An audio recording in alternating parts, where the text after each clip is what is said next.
What's up, guys? Welcome back to Vanover Customs. In today's video, we're continuing with the beautiful Lion Lathe project, and we're going to be making a new nut for the crossfeed.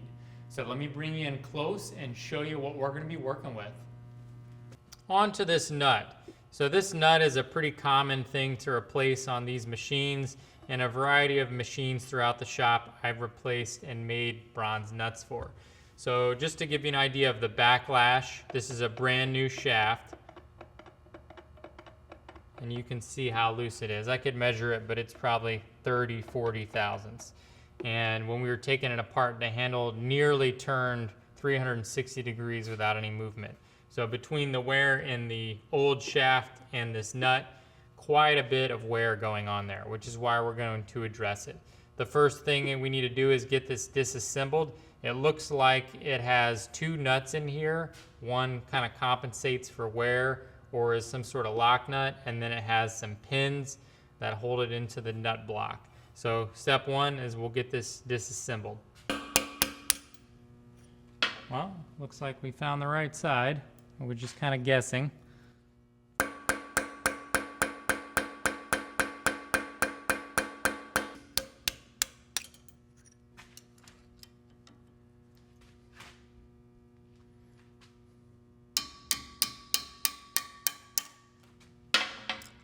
The nut's threaded in.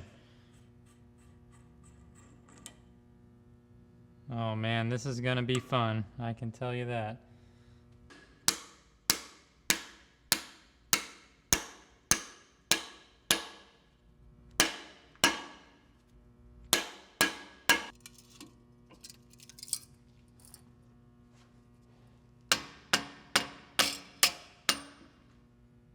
Well, as usual, we have lots of fun ahead for us in making these parts. So before I took this apart, I went ahead and purchased the material a week or two ago, anticipating making this, and I did that based on the outer diameter. So we have plenty of material here, that's no problem. But with this nut block unassembled, it was measuring 3.5 inches, and I was assuming that I was gonna be making a 3.5 to maybe 4.5 inch long nut. With that small board diameter, which makes things quite challenging, but it's been done before. So when we took it apart, we figured out that the main nut is actually pretty small. It's like 2 inches. That makes it a lot easier if you're gonna make another one of these, especially in that it is 2 pieces. It's a lot easier to make this nut and this nut than to make this as one part.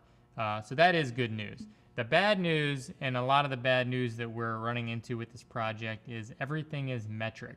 And this is the lathe that does have metric threading, but my other 2 lathes do not. And so obviously the inside doesn't matter because we're gonna be cutting that to match our screw. But the real problem is the way this is designed, there's threads in here, and this threads on and provides sort of like an anti-wear, it's not anti-backlash per se, but as the nut wears, you can actually screw this out and it will put tension on the screw threads to tighten them up. And that's a really nice feature, and you can actually reach this from the top of the cross slide. So you don't even have to disassemble the lathe. You literally come in here with a, like a chisel and turn this and then rock this nut back to lock it in place, and then you're good to go. So that's a really nice feature, and I would love to keep that. Problem is, this thread is metric, and we can't single point thread that. The other issue, or the way around that, is if it was a standard size, we could make the whole part and then come in here and tap it with a metric tap, but it's not. It's 39 millimeter, which I didn't even look it up. I'm assuming a 40 or 42 or 36 or 38 would be common, but not a 39, but I'll verify that. And it's a 2 pitch, which is fine. So we're not gonna be able to tap this, and we're not gonna be able to reuse this either, because this is also metric. So I need to think about what I'm gonna do here in terms of making these parts, but probably the best case scenario, even though I didn't wanna go down this road, is to cut out these threads and just thread in a standard thread profile. There's not a ton of meat here on the edge, but it would be fine. and then make a whole new one of these, and then obviously make all 3 of these pieces.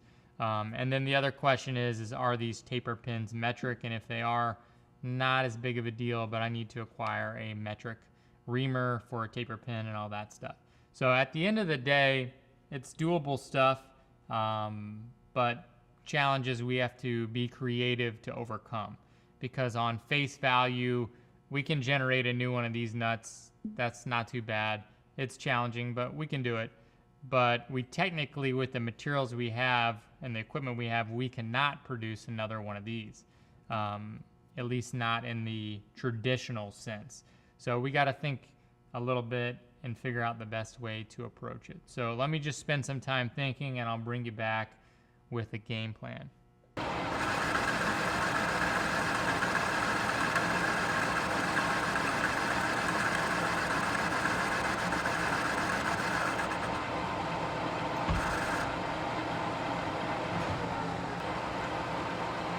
Real lightly.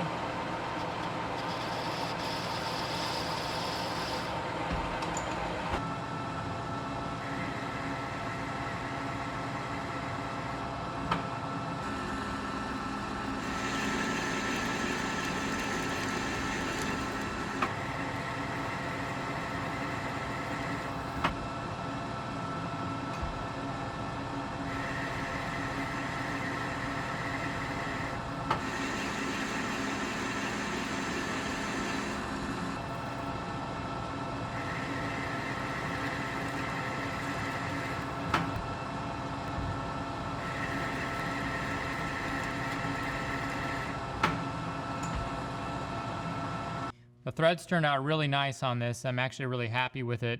I was really worried about the webbing back here being too thin, but it's actually thicker than it is on this side.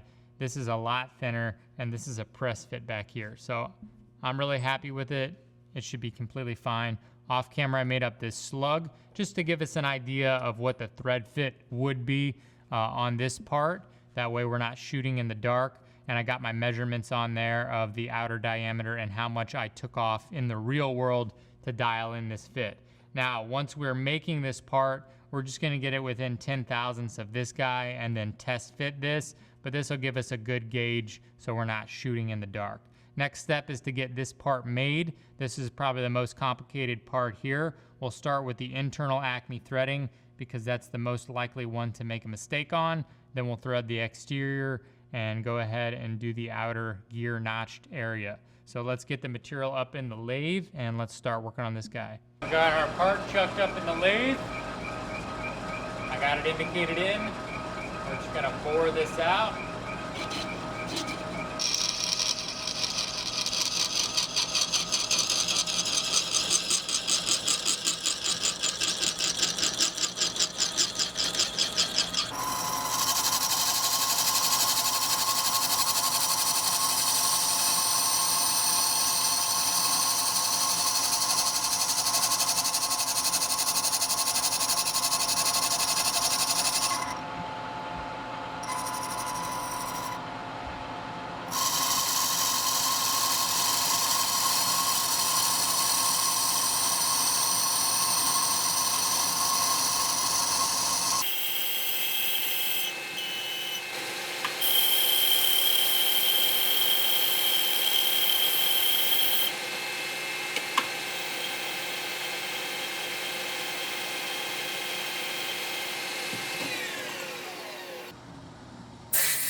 All right guys, we're ready to cut this thread. This is gonna be a left-hand Acme thread. We got our tool bit loaded up. We got our part in here. We got our hole bored to our correct diameter. I got the interior blued up. I've got 2 indicators so that we have some redundancy. So if I bump one, I'm not worried about that because we're gonna be feeding off the cross slide. And I have my positive stop set on my cross slide on the pacemaker so I can always return back to 0. This is gonna be a real tight clearance. Basically, I can have maybe about 10,000ths of movement before I hit the back of the bar. So it is what it is. We're nice and tight. We'll bring it to about 100,000ths depth of cut, and then we'll start test fitting with the other screw and then go from there. So hopefully we can get it in one shot. We'll see how it goes. So first I'm going to feed in all the way down into the bore.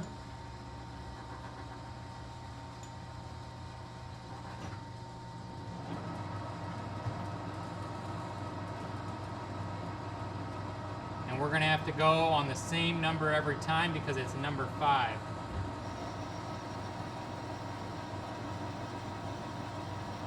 It's not an integer of 12, so we'll let that run out.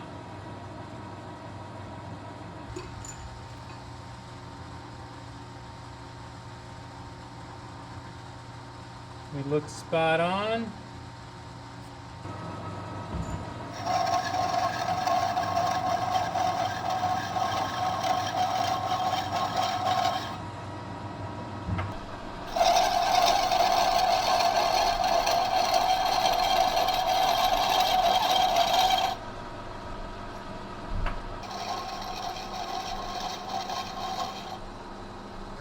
Test fit and see how we're doing.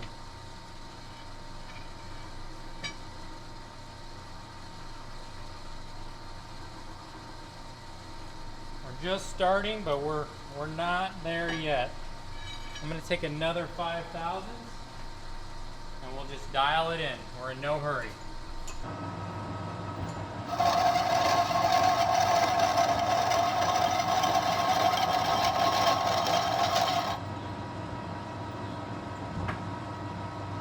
Alright, here's our final fit up.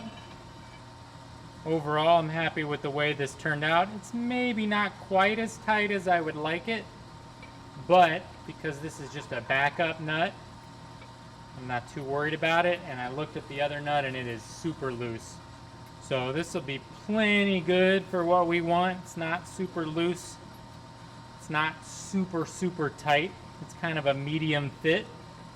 And I'm gonna live with that, and I think it'll be perfectly fine for what we're trying to do.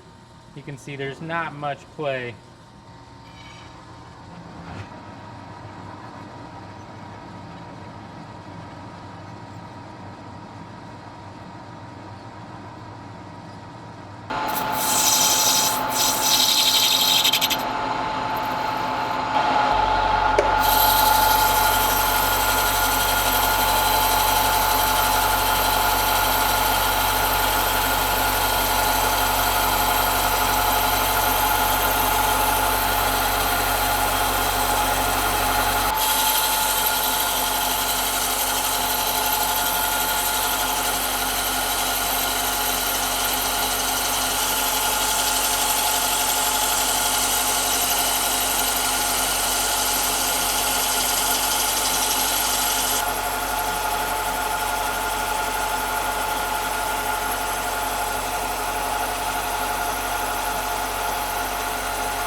Next step is to thread this 12 TPI.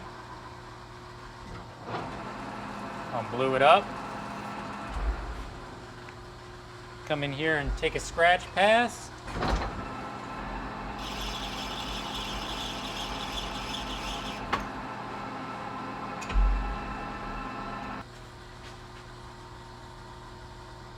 Looks good.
All right, we're over here at the mill. We're gonna be making these notched features.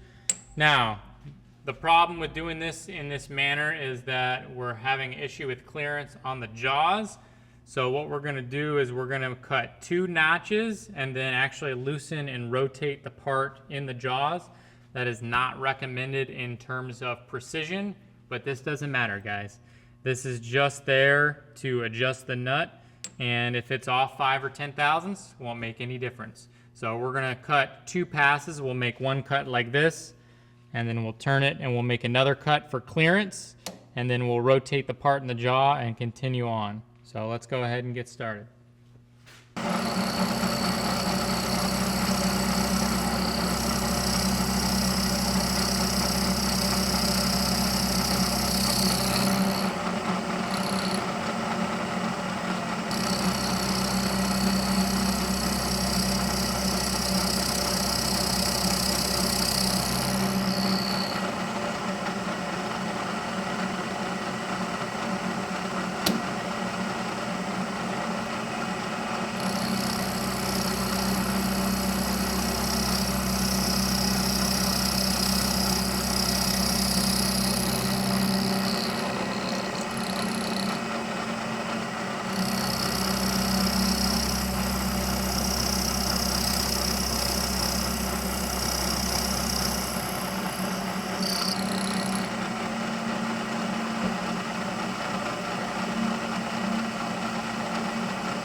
Well guys, I took it over the lathe and just cleaned it up on the face and chamfered it slightly, and I'm really happy with how this turned out. This part turned out super, super stunning, and most importantly, completely practical, which is the most important priority.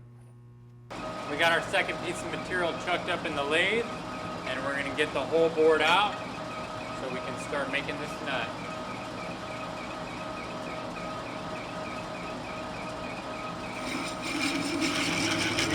7/8 drill bit.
over here at the blue lathe, just getting this finished out. Everything on the back is concentric, which is what matters. This is gonna hang outside the housing. We'll talk a little bit more about that in a minute, but we're just gonna get this outside cleaned up and faced, chamfered, and call it good.